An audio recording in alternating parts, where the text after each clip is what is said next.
It is not acceptable. That cannot be accepted. I was considering a situation where, unfortunately, UN Security Council was very reluctant and then did not adopt, I would say, a very strong and serious resolution at the proper time, at the very beginning of the crisis. And unfortunately, I note certain international community's fatigue in dealing with the Syrian crisis while people continue to be killed.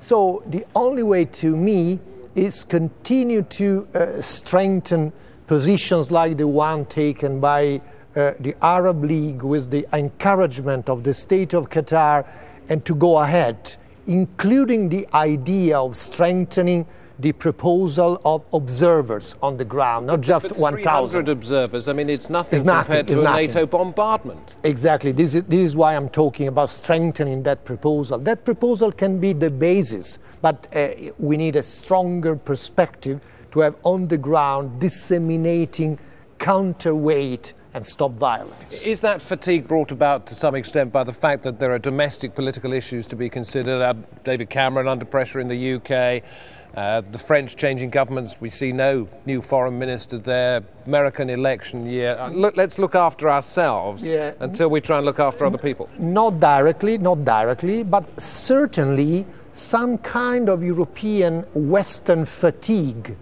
can be one of the reasons why the Western countries have been so reluctant to engage in the last months. Well, that's hypocrisy, isn't it, compared to what they were saying a year ago? Oh, yes, it is true, but the Syrian situation is so complicated. You cannot undermine the credibility of international community. It is absolutely true, but I don't want to underestimate the position of countries like Russia and China.